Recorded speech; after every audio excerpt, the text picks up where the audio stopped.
नमस्कार, स्वागत है आपका। आपके साथ मैं हूं Ranjana Singh Rathore. Queen Elizabeth II के निधन के बाद उनके बेटे प्रिंस चार्ल्स ऑटोमेटिकली अब किंग बन चुके हैं। उन्हें अब किंग चार्ल्स III के नाम से जाना जा रहा है। लेकिन ऐसे में सवाल ये उठता है कि जो विरासत उनकी मां यानी एलिजाबेथ II पीछे छोड़कर गई हैं, क्या किंग चार्ल्स III उसे संभाल पाएंगे? सवाल इसलिए भी है क्योंकि क्वीन ने अपने जीवन में कई उतार चढ़ाव देखे, राज परिवार के स्कैंडल्स देखे, लेकिन वो कभी परेशान या विचलित नजर नहीं आई। और यूं ही नहीं कहा जाता कि उन्होंने राजशाही को मॉडर्नाइज किया। उन्होंने अपनी जिंदगी से जुड़े राज कभी बाहर नहीं आने दिए। आज जीएनटी पर देखिए क्वीन के जीवन से जुड़ी अनसुनी कहानियां।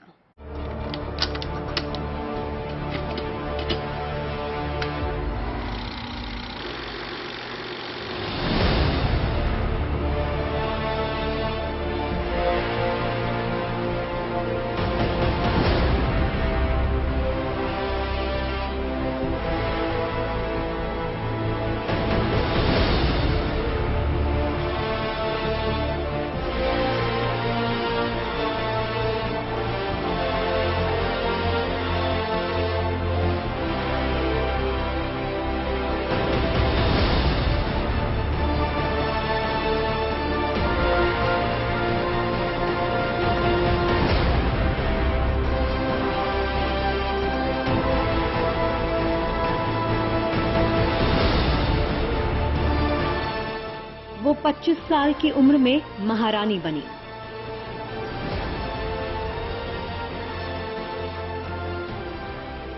वो सिर्फ ब्रिटेन ही नहीं, 14 देशों की महारानी बनी। वो 70 साल तक राजगद्दी पर विराजमान रही। उन्होंने दूसरे विश्व युद्ध से लेकर कोरोना जैसी महामारी देखी। उन्होंने अपनी आंखों के सामने अमेरिका को सुपर पावर बनते देखा। उन्होंने अपने पूरे जीवन काल में 90 देशों की यात्रा की। वो कोई और नहीं, क्वीन एलिजाबेथ द्वितीय थी।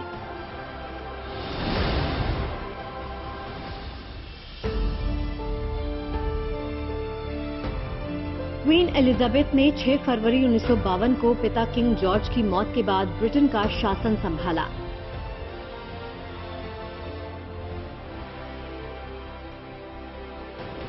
पच्चीस साल की उम्र में ही उन्हें सत्ता के सिंहासन पर बिठा दिया गया।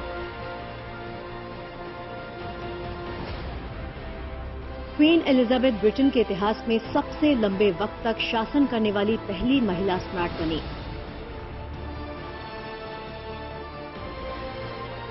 लेकिन बहुत कम लोगों को मालूम है कि एलिजाबेथ महारानी नहीं बनना चाहती थी। वो राजपाट से दूर एक साधारण जिंदगी गुजारना चाहती थी, समाज सेवा करना चाहती थी। लेकिन नियति को शायद कुछ और ही मंजूर था। किंग जॉर्ज जब बीमारी से जिंदगी की जंग हार गए तो उन्होंने वसीयत में अपनी लाडली लिली बेट को अपना उत्तराधिकारी चुना।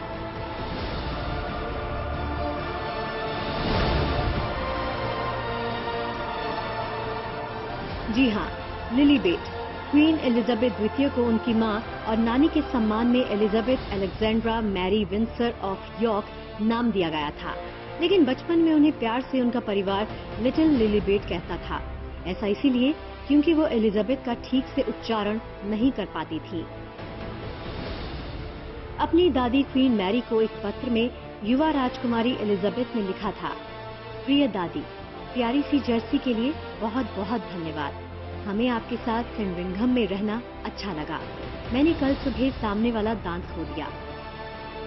लिली बेट का जून 1953 में आधिकारिक तौर पर राज्याभिषेक किया गया। इस कार्यक्रम को पहली बार टीवी पर दिखाया गया। इस दौरान एलिजाबेथ ने कहा था, मेरे पास इस नई जिम्मेदारी के लिए बहुत कम अनुभव है। अभिभावकों ने जिस तरह से सब कुछ संभाला, मैं भी वैसे ही काम करूंगी। इस मौके पर मैं आप सबका दिल से धन्यवाद करना चाहती हूँ।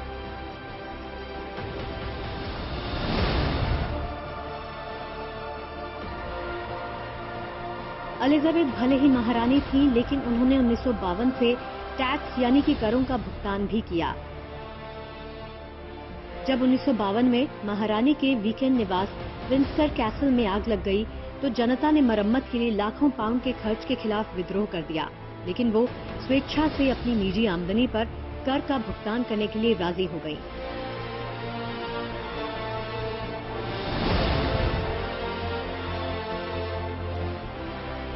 एलिजाबेथ ने हमेशा अपनी एक गंभीर छवि पेश की और लोगों ने उनके सपाट चेहरे और उनकी भाव शून्यता पर गौर किया, लेकिन ऐसा था नहीं, बल्कि एलिजाबेथ तो चुलबुली, शरारती और मजाकिया इंसान थी। यही नहीं, वो दूसरों की नकल उतारने में भी बहुत माहिर थी।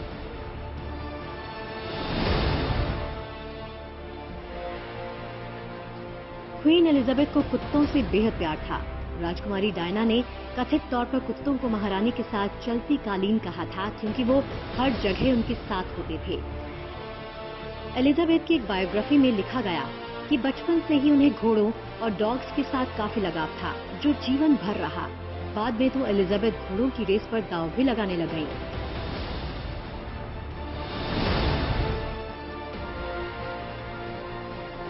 दिलचस्प बात है कि ब्रिटेन की महारानी क्वीन एलिजाबेथ ना तो कोई पासपोर्ट रखती थी और ना ही ड्राइविंग लाइसेंस, क्योंकि ये माना जाता है कि ब्रिटेन समेत बहुत सारे देशों में जब पासपोर्ट और ड्राइविंग लाइसेंस रानी के नाम से जारी होते हैं तो उन्हें कोई पासपोर्ट जारी करता। शायद यही वजह है कि ब्रिटिश राजमहल की इस परंपरा का पालन दुनिया के तकरीबन सभी देश करते रहे हैं।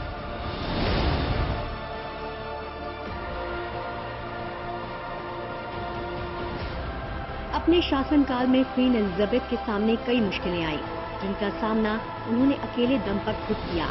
पारिवारिक मुश्किलों के साथ स्कैंडल्स ने कभी उनका पीछा नहीं छोड़ा, फिर चाहे उनके पति प्रिंस फिलिप पर नाजी समर्थक होने का आरोप हो, राजकुमारी डायना और कैमिला पार्कर का विवाद, या फिर प्रिंस हैरी को मीडिया द्वारा एक जंगली बच्चे के तौर पर पेश करना। क्वीन एलिजाबेथ द्वितीय ने अपने जीवन में बहुत सारे उतार चढ़ाव देखे। ब्रिटेन की जनता को उम्मीद थी कि वो अपने जीवन के 100 साल भी पूरे करेंगी, लेकिन 96 साल की उम्र में उनका निधन हो गया। आज पूरा ब्रिटेन गमगीन है, एलिजाबेथ को याद कर रहा है। उनके बेटे प्रिंस चार्ल्स भले ही सिंहासन पर विराजमान हो चुके हैं, लेकिन एलिजाबेथ जैसी लोकप्रियता शायद ही हासिल कर पाएंगे।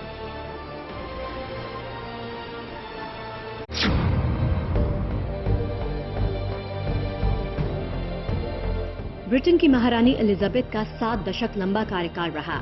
कई बार वो विवादों में आई। उन्होंने 3 बार भारत का दौरा किया।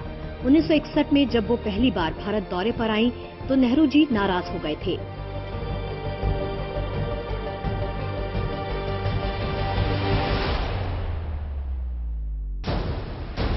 कहानी कुछ यूं है कि जब एलिजाबेथ 1961 में पहली बार भारत दौरे पर आईं, तो उनका भव्य स्वागत हुआ।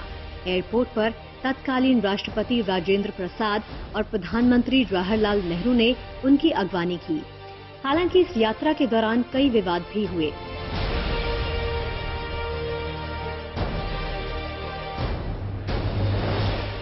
दरअसल अपने पति प्रिंस एडवर्ड के साथ आई क्वीन एलिजाबेथ ने उस दौरान राजस्थान का दौरा भी किया।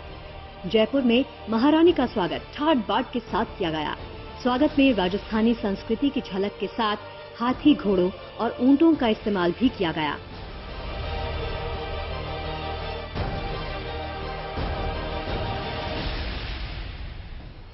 उस वक्त क्वीन एलिजाबेथ ने हाथी की सवारी भी की थी, जिसका इंतजाम पूर्व महाराजा राजा सवाई मानसिंह द्वितीय ने किया था। जयपुर के सिटी पैलेस के गेट पर क्वीन एलिजाबेथ हाथी पर सवार हुई थी। उनके पीछे हाथी घोड़ों का एक बड़ा काफिला था। उस वक्त दरबार लगाने और साफा पहनकर आने को कहा गया। हालांकि बाद में विवाद होने पर इस आदेश को वापस ले लिया गया था। इसके बाद रणथंभौर में टाइगर के शिकार को लेकर भी विवाद खड़ा हो गया था। हालांकि उस वक्त देश में शिकार पर प्रतिबंध नहीं था, लेकिन उस वक्त तत्कालीन प्रधानमंत्री जवाहरलाल नेहरू की ओर से जिंदा जानवर का शिकार न करने को लेकर सवाई मानसिंह को चिट्ठी भेजी गई थी। इसके बावजूद प्रिंस फिलिप ने शिकार के पहले दिन ही एक टाइगर को मार दिया था। एक दिन बाद ही फिर से एक और टाइगर का शिकार किया गया। निर्देश के बावजूद टाइगर का शिकार करने से तत्कालीन प्रधानमंत्री जवाहरलाल नेहरू बेहद नाराज हो गए थे। उस वक्त शिकार किए गए टाइगर के साथ महारानी और प्रिंस एडवर्ड की तस्वीर भी सामने आई थी।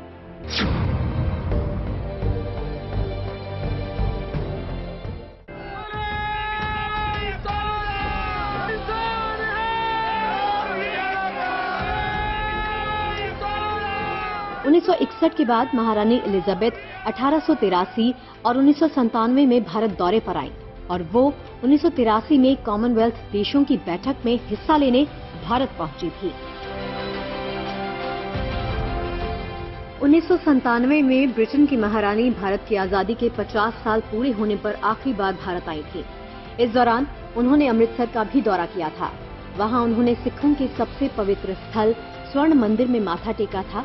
हालांकि इस दौरान उन्होंने जलियांवाला बाग का दौरा करके सबको चौंका दिया। 14 अक्टूबर 1997 को अमृतसर एयरपोर्ट पर लैंड होने के बाद क्वीन एलिजाबेथ के काफिले को एयरपोर्ट से सीधे स्वर्ण मंदिर पहुंचना था, लेकिन वो जलियांवाला बाग पहुंच गयी। उनके कार्यक्रम में ये बदलाव आखिरी वक्त में हुआ था। महारानी जूते मोजे उतारकर शहीदी लॉट तक पहुंची थी और फूल चढ़ाकर शहीदों को नमन किया था।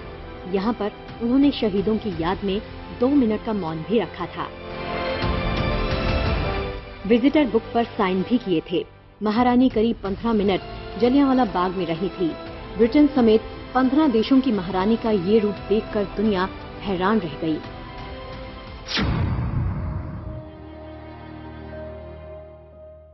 न सिर्फ ब्रिटेन के लिहाज से बल्कि पूरी दुनिया के लिहाज से महारानी एलिजाबेथ द्वितीय कई ऐतिहासिक घटनाओं का गवाह बनी। उनके कार्यकाल में ब्रिटेन ने 15 प्रधानमंत्रियों को देखा। आलीशान बकिंघम पैलेस में रहने वाली क्वीन अरबों की संपत्ति की मालिक थी। हालांकि उनके सिर पर सजने वाला ताज कई बार सुर्खियों में रहा। क्वीन एलिजाबेथ ने 25 साल की उम्र से करीब 7 दशक तक ब्रिटेन में राज किया। इस दौरान उनकी लग्जरी लाइफ की भी दुनिया भर में चर्चा हुई। क्वीन एलिजाबेथ द्वितीय की शान और शौकत का अंदाजा इसी बात से लगाया जा सकता है कि जिस बकिंघम पैलेस में वो 70 साल रहीं, उसमें 775 कमरे और 78 बाथरूम हैं। इस आलीशान बंगले में हर वो सुविधा मौजूद है जिसकी कोई कल्पना भी नहीं कर सकता।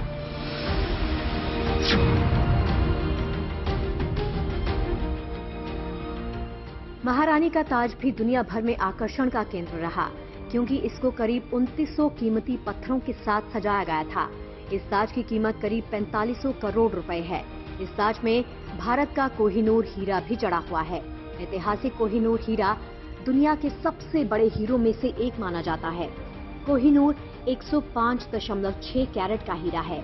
ये हीरा 14वीं शताब्दी के दौरान भारत में पाया गया। शताब्दियां गुजरने के साथ ही कोहिनूर हीरा भी तमाम हाथों में आता जाता रहा, लेकिन 1849 में ब्रिटिश ईस्ट कंपनी के पंजाब पर कब्जे के बाद ये अंग्रेजों के हाथ में चला गया। बाद में इसे महारानी विक्टोरिया के मुकुट में जड़ दिया गया। तभी से ये ब्रिटेन की महारानी के मुकुट की शोभा बढ़ा रहा है।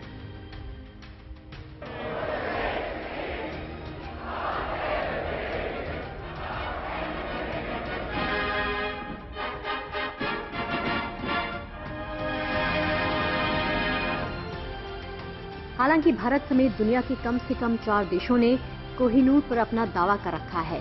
कोहिनूर हीरा किंग जॉर्ज VI के 1937 में राज्याभिषेक के लिए क्वीन एलिजाबेथ के लिए बनाए गए प्लैटिनियम के मुकुट में स्थापित किया गया। तभी से कोहिनूर हीरा उस राज मुकुट में जड़ा हुआ है। ताज के साथ अगर रानी के पास मौजूद दूसरे कीमती पत्थरों की कीमत जोड़े तो ये करीब 31,000 करोड़ रुपए तक पहुंच जाती है। यही नहीं, अलग अलग रंगों के एलिजाबेथ के पास 200 से ज्यादा हैंडबैग्स थे, जिसे वो अक्सर अपने साथ लेकर बाहर जाती थी। अब जब प्रिंस चार्ल्स राजा बन गए तो ये कीमती प्लैटिनम और हीरे वाला मुकुट रानी कैमिला के सर पर रखा जाना तय है। महारानी की बाकी संपत्ति पर भी प्रिंस चार्ल्स का ही अधिकार होगा।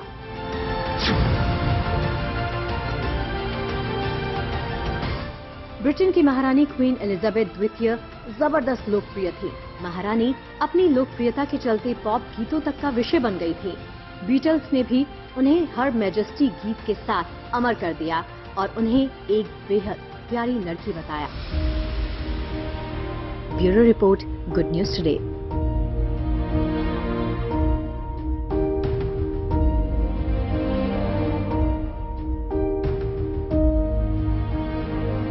राजा रानी की शान और शौकत के साथ उनके फैसलों और अधिकारों से जुड़ी कई कहानियां हम सभी ने सुन रखी हैं, लेकिन बात जब सच की क्वीन की हो रही हो तो कौन नहीं उनकी ताकत को जानना चाहेगा।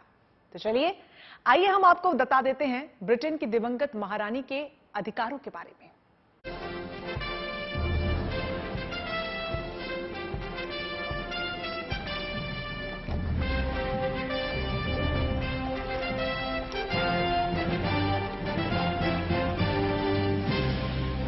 ब्रिटेन की दिवंगत महारानी एलिजाबेथ द्वितीय अपने पीछे छोड़ गई हैं वैभव, सत्ता और निजी जिंदगी से जुड़ी कई कहानियां।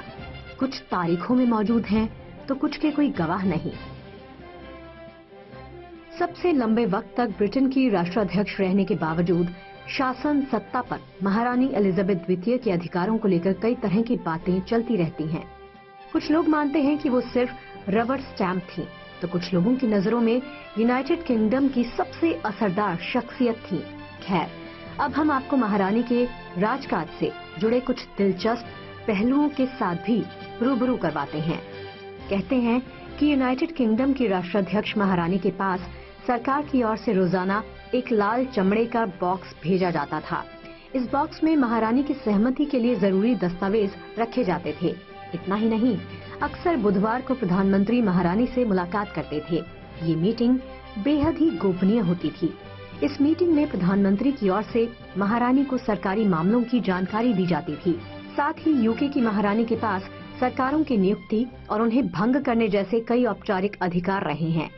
संसदीय साल की शुरुआत भी महारानी के अभिभाषण के साथ होती थी। संसद में पारित किसी भी विधेयक को कानून बनाने के लिए महारानी की मंजूरी जरूरी रही है। देशों के मेहमान राष्ट्राध्यक्षों की मेजबानी भी महारानी के कामकाज के दायरे में रहा है। 600 से ज्यादा चैरिटी, मिलिट्री एसोसिएशंस, प्रोफेशनल संस्थाओं का नेतृत्व भी महारानी के पास रहा। इतना ही नहीं, कॉमनवेल्थ की प्रमुख भी महारानी ही थी, जिसमें 14 देश आते हैं। दुनिया भर में लोकतंत्र की बढ़ती हनक के बीच में जहां राजतंत्र की जड़ें लगभग उखड़ चुकी हैं, वहीं यूनाइटेड किंगडम उन चुनिंदा देशों में से एक है जहां राष्ट्राध्यक्ष के रूप में राजा या महारानी को मान्यता देने की परंपरा को बरकरार रखा गया है। ऐसे में अब किंग बने उनके बेटे चार्ल्स तृतीय को वो सारे अधिकार मिल गए हैं जो क्वीन एलिजाबेथ के पास थे। Bureau report, good news today. राष्ट्रपति द्रौपदी मुर्मू ने लंदन के वेस्टमिंस्टर हॉल में ब्रिटेन की महारानी एलिजाबेथ द्वितीय को श्रद्धांजलि अर्पित की। राष्ट्रपति ने नजदीकी लैंकेस्टर हाउस पहुंचकर शोक संदेश पुस्तिका पर भी संदेश लिखकर हस्ताक्षर किए। राष्ट्रपति सोमवार को महारानी एलिजाबेथ द्वितीय के राजकीय अंतिम संस्कार में शामिल होने और भारत सरकार की ओर से संवेदना व्यक्त करने के लिए 17 से 19 सितंबर तक यूनाइटेड किंगडम के आधिकारिक दौरे पर हैं। महारानी के अंतिम संस्कार में दुनिया भर के शाही परिवार के सदस्यों समेत करीब 500 विश्व नेता शामिल हो रहे हैं। अंतिम संस्कार वेस्टमिंस्टर एबे में होगा, जिसमें करीब 2000 लोगों के शामिल होने की संभावना है। हमारी इस खास पेशकश में फिलहाल के लिए बस इतना ही, लेकिन बाकी तमाम अच्छी खबरों के लिए आप देखते रहिए गुड न्यूज टुडे।